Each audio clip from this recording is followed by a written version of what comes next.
Ma'ruf insoniy yordam tashkiloti va Bozukbiyda restoranidan Sharq Turkiston informatsion markaziga ziyorat. 2020 19 yanvar yakshanba kuni Berikamin shahrida faoliyat olib berayotgan Ma'ruf insoniy yordam tashkiloti raisi Cengiz Uysal va Bozukbiyda restorani direktori Mukramin Qo'rqmaz apandilar Sharq Turkiston uchur va madaniyat markazini ziyorat qildi. Suhbat jarayonida Sharq Turkistonning kun tartibidagi vaziyati va hal qilish choralari haqida muhim muzokaralar olib berildi. Sharq Turkiston uchur va madaniyat markazining raisi Abdujilil Qarqash apandim yillar avval Xitoy hukumatining Qur'on Karimni ko'ydirganda islom dunyosidan hech bir sadoning chiqmaganligi. Amdilikda Xitoyning Qur'on Karimni kommunist ideologiyasiga moslashtirib o'zgartishga harakat qilayotgan mushundaq bir paytda musulmon dunyosining hech bo'lmaganda g'arb dunyosichilik Xitoyni ayblashi kerakligini bildirdi.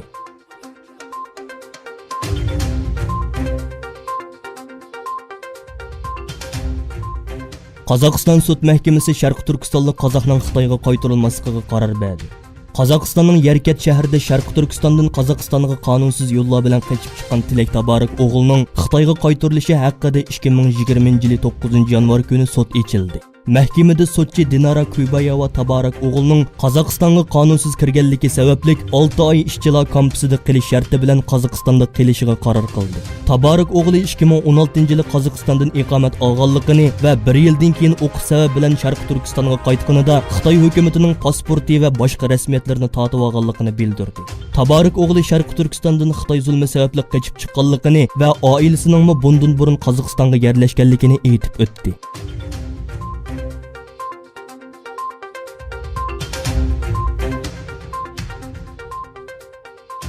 Germaniyadagi turk muhojirlar Xitoy zulmiga qarshi namoyish qildi.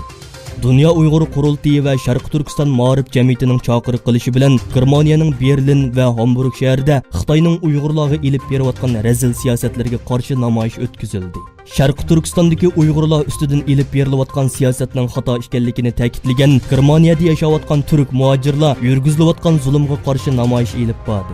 Nurg'unlagan kishi qatnashgan namoyishda kishilar qo'llarida Sharq Turkistonda ilib berilayotgan ishlarning insoniylikka qarshi ekanligi va zulmlarning to'xtashi kerakligi, shundaqli Xitoy zulmini ifodalagan lozunkalarni ko'tardi.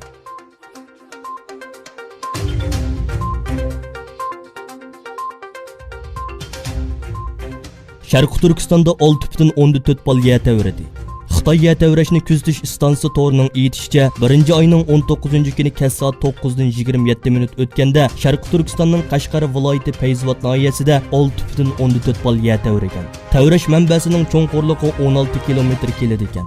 Atush, Qashqar qatorliq joylarda təvrash ro'shan sezilgan. Aqsu qatorliq joylardami təvrash sezimi bo'lgan bo'lib, yer təvrashdan kelib chiqqan ziyonlar to'g'risida hech qanday bir ma'lumot berilmagan.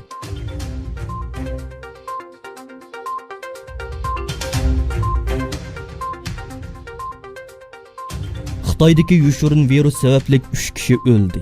Dekabr oyida Xitoyning Wuhan shahrida bayqalgan virusda o'lganlarning soni 3 ga yetdi. 2002-yilda yuzlagan kishining jiniga zomin bo'lgan SARS virusiga o'xshatilgan bu virus sababli 170 kishi davolanayotgan. Shaharda dekabr oyidan hozirgacha 198 kishi bu virusdan yuqumlangan va bulardan 3 kishi o'lgan. Undan boshqa 170 kishi ustidan davolash elib berilayotgan bo'lib, 44 ning ahvoli og'ir ekan.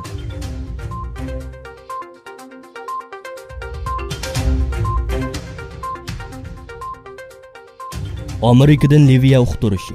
Amerika tashqi ishlar ministri Mike Pompeo Berlindagi Liviya yig'inida o'tirg'i chiqqan kayfiyatdan umidi borligini bildirib, Erdo'g'an, Putin, Merkel va Birlashgan Davlatlar alohida tamsilchisi Salamaning samimiy va'dalari bo'ldi.